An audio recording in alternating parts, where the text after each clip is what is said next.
दोस्तों आज की इस वीडियो में हम लोग बोडमास नियम को एकदम अच्छे से समझेंगे।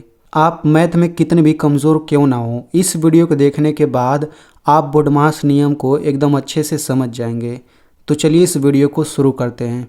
तो देखिए इस वीडियो में हम लोग केवल 4 सवालों को हल करेंगे।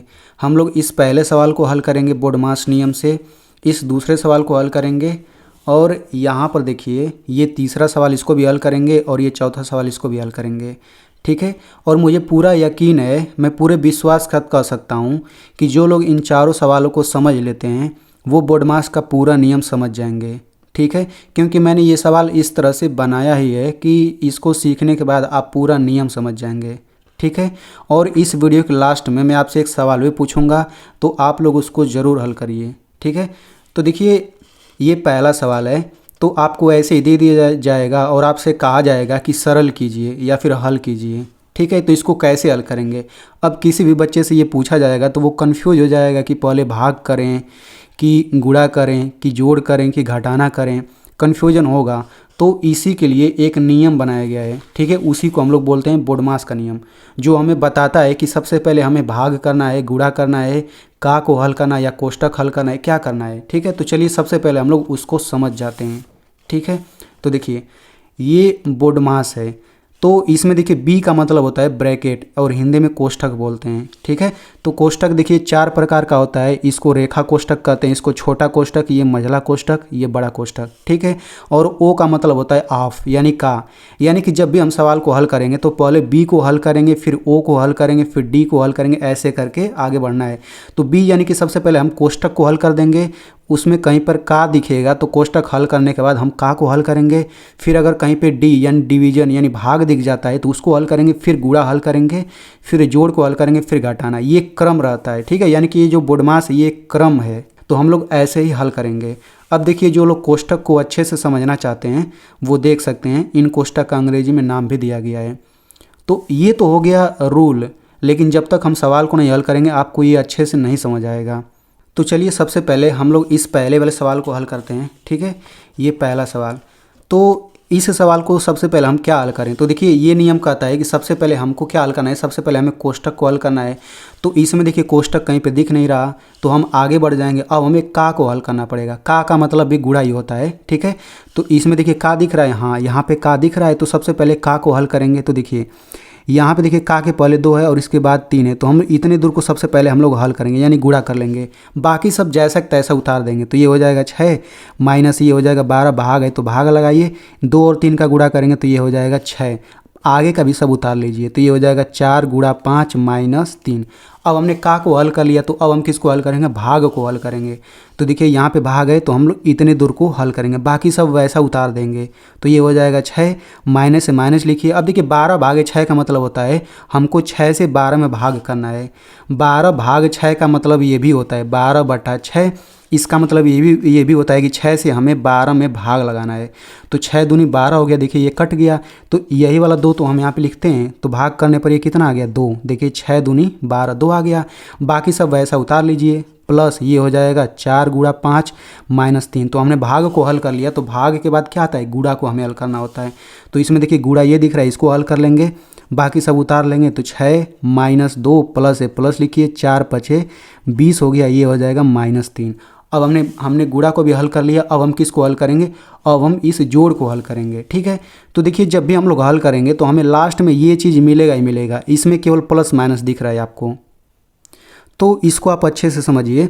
जब भी आप हल करेंगे तो इसमें देखिए केवल आपको प्लस और माइनस दिख रहा है यानी जोड़ घटाना। तो इसको कैसे हल करते हैं, तो देखिए ध्यान से समझिए, इसमें जो जो धनात्मक संख्या है उनको जोड़ के शुरू में लिखिए और जो जो ऋणात्मक संख्या है उनको बाद में लिखिए जोड़ करके। ठीक है, तो इसके देखिए पहले प्लस है तो ये धनात्मक संख्या है, इसके पहले प्लस है तो ये भी धनात्मक संख्या है, बस यही 2 धनात्मक है, तो इनको जोड़ के क्या कर देंगे, ये हो जाएगा 26 और पहले लिखेंगे।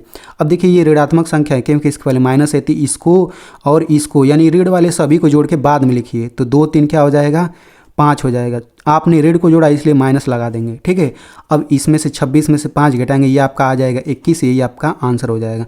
तो देखिए मैंने सबसे पहले यहाँ पे जोड़ा है केवल और फिर घटाया है, तो यही तो यहाँ पे बोलता है कि पहले जोड़ना है फिर घटाना है। अब यहाँ पे आपको एक और चीज़ समझ लेना चाहिए। मान लीजिए सवाल लगाते समय ये आ गया 5 माइनस 26 आ गया मान लीजिए, तो यहाँ पे हम लोग घटाएंगे। ठीक है जी। तो यहाँ पे घटाने के बाद कैसे घटाएंगे, 26 में से 5 घटाएंगे 21 हो जाएगा और यहाँ पे माइनस लगा देंगे। ठीक है, यानी छोटी में से बड़ी संख्या कभी भी घटाएंगे तो माइनस में आप लिखेंगे उसको। ठीक है, तो चलिए अब हम इस दूसरे सवाल को हल करते हैं। तो इस सवाल में कहीं पर कोष्टक दिख रहा है नहीं, तो हम लोग कोष्टक को कैसे हल करें, तो कोष्टक के बाद अब हम किसको हल करेंगे, का को हल करेंगे। तो का कहीं दिख रहा है, का भी नहीं दिख रहा, तो का के बाद अब हम लोग भाग को हल करेंगे। भाग दिख रहा है, हाँ यहाँ पे भाग दिख रहा है, तो बाकी सब वैसे ही उतारिए और भाग को हल करिए। ये हो जाएगा 3 और यहाँ गुणा है, गुणा लगाइए, 4 दूनी 8, यहाँ पे 2 हो जाएगा, -8 हो जाएगा।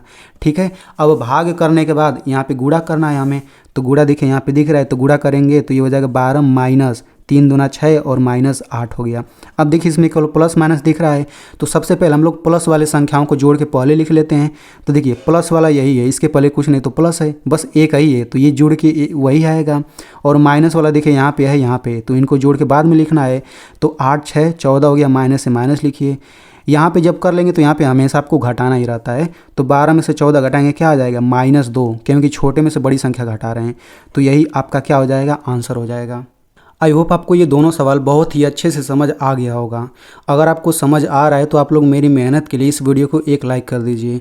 चलिए अब हम लोग महत्वपूर्ण सवालों को हल करते हैं, यानी कि कोष्टक वाले सवालों को हल करते हैं जिसमें बच्चों को दिक्कत होता है। ठीक है, तो यहाँ पे हम लोग इस तीसरे सवाल को चलिए हल करते हैं। तो देखिए मैंने तीसरे और चौथे सवाल को पहले से ही हल कर लिया है ताकि आपका समय बच सके और अच्छे से समझ आ जाए। तो हमें इस सवाल को हल करना है, तो भाई इसमें सबसे पहले कोष्टक तो दिख रहा है, तो सबसे पहले हम लोग कोष्टक को हल करेंगे। ठीक है, तो सबसे पहले रेखा कोष्टक को हल करना रहता है, तो रेखा कोष्टक कहीं पर नहीं है। उसके बाद हमें छोटा कोष्टक को हल करना रहता है, तो देखिए छोटा कोष्टक यहाँ से यहाँ तक दिख रहा है, तो हम लोग इसको हल करेंगे। ठीक है, तो चलिए आगे हल करते हैं। तो सब कुछ मैंने वैसे ही उतार दिया और यहाँ पे देखिए 6 में से 4 घटेगा, मैंने यहाँ पे 2 लिख लिया। ठीक है जी, तो अब यहाँ पे एक महत्वपूर्ण नियम सीख लीजिए, जब भी हम लोग कोष्टक को हल करेंगे तो उस कोष्टक में अंत में एक संख्या जरूर बचेगा। तो अब हमें इस छोटे कोष्टक को हटाना है ना, तो छोटे कोष्टक के तुरंत बाहर अगर कोई संख्या लिखा है तो उसका अंदर गुणा करेंगे तभी वो कोष्टक हटता है। ठीक है, तो देखिए कोष्टक के बाहर 3 है और बीच में कोई चिन्ह नहीं है, प्लस माइनस गुणा भाग, तो जब बीच में कुछ भी नहीं रहता यहाँ पे गुणा होता है, गुणा छुपा होता है। ठीक है, तो हम यहाँ पे गुणा करेंगे तभी ये कोष्टक हटेगा। ठीक है, तो अगले स्टेप में हम क्या करेंगे, बाकी सब वैसे उतार देंगे। देखिए उतारा मैंने और यहाँ पे 3 दूना 6 लिख दिया, तो कोष्टक ये छोटा वाला हट गया। अब देखिए छोटा जब हट गया तो ये मझला कोष्टक बचा है यहाँ से यहाँ तक। अब हम इसको हल करेंगे तो इस कोष्टक के अंदर भी एक संख्या बचेगा। तो अब देखिए यहाँ पे आपको और एक महत्वपूर्ण नियम सीख लीजिए कि अब इस कोष्टक के अंदर जो भी आपको कुछ भी दिखे आप इसी नियम से हल करेंगे। आपको इस किसी भी कोष्टक के अंदर कुछ भी लिखा रहे आप इसी नियम से हल करेंगे। पहले का को हल करेंगे, फिर भाग, फिर गुणा, फिर प्लस, फिर माइनस, यानी किसी कोष्टक के अंदर कुछ भी लिखा हो और ये सब भी लिखा हो तो हम इसी नियम से हल करेंगे। तो देखिए आप इस कोष्टक के अंदर जो लिखा है इसमें देखिए गुणा आ रहा है, जोड़ आ रहा है, तो सबसे पहले गुणा को हल करेंगे। तो ये हो जाएगा 3 5 15 हो गया, बाकी सब उतार लेंगे। ठीक है, अब उसके बाद हम जोड़ को हल करेंगे तो 15 6 यहाँ पे 21 हो गया। और देखिए कोष्टक के अंदर एक संख्या बचा, कोष्टक के तुरंत बाहर 2 है, तो इसका जब हम गुणा करेंगे तो कोष्टक हट जाएगा। ठीक है, तो 2 का गुणा करेंगे तो ये हो जाएगा 42। अब हम 44 में से 42 घटाएंगे 2 हो जाएगा, तो यही आपका आंसर हो जाएगा। ठीक है, यानी कि अगर कोष्टक आ जाता है तो सबसे पहले हम लोग उस कोष्टक को हल करते करते कोष्टक को हटाना रहता है। ठीक है, और कोष्टक के अंदर कुछ भी आ जाए सबसे पहले हम लोग का को हल करेंगे, फिर भाग, ऐसे ही क्रम वही चलेगा। ठीक है, तो चलिए अब हम लोग लास्ट सवाल को हल करते हैं, उसके बाद मैं आपसे सवाल पूछूंगा। तो देखिए ये है आपका लास्ट सवाल। तो इस सवाल में आप लोग देखिए ये बड़ा कोष्टक है और यहाँ से यहाँ तक मझला कोष्टक है, ये छोटा कोष्टक है और देखिए यही रेखा कोष्टक है। ठीक है, तो रेखा कोष्टक 3 और -1 पर इतना दूर लगा है, तो सबसे पहले इसी को हल करेंगे। तो देखिए इतना दूर केवल लगा है ना, तो 3 में से घटाएंगे 2 हो जाएगा, तो फिर रेखा कोष्टक हट जाएगा। तो बाकी सब जैसा है वैसा उतार दिया हमने। सबसे पहले रेखा कोष्टक को हल करके 2 हमने लिख लिया। ठीक है, अब देखिए यहाँ से यहाँ तक छोटा कोष्टक है, तो सबसे पहले इसको हल करेंगे तो कोष्टक में एक संख्या हो जाएगा। तो बाकी सब वैसे उतारा, 6 में से 2 घटेगा 4 हो गया।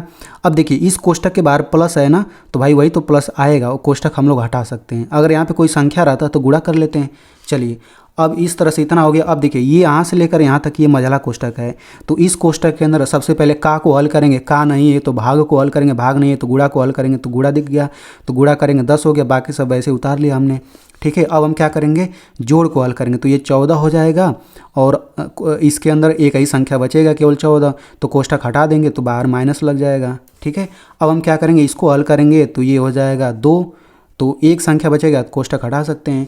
अब यहाँ पे 8/2, 2 चौक 8, 4 हो जाएगा, यही आपका आंसर हो जाएगा। ठीक है, तो इस तरह से ये भी सवाल हल हो गया। आप लोग चाहें तो इसका स्क्रीनशॉट ले सकते हैं। चलिए अब मैं आपको यहाँ पे आपसे सवाल पूछता हूँ। तो ये जो सवाल आपको दिख रहा है, इसको हल करके इसका आंसर कमेंट में ज़रूर बताइए भाई, तभी तो मुझे पता चल पाएगा कि आपको समझ आ गया है कि नहीं। और मैं आपसे एक रिक्वेस्ट करूंगा कि अगर आपको अच्छे से समझ आ गया है तो इसे अपने दोस्त को भी शेयर कर दीजिए, क्योंकि उसे भी अच्छे से समझ आ जाएगा। ठीक है, और मेरी मेहनत के लिए इस वीडियो को एक लाइक कर दीजिए।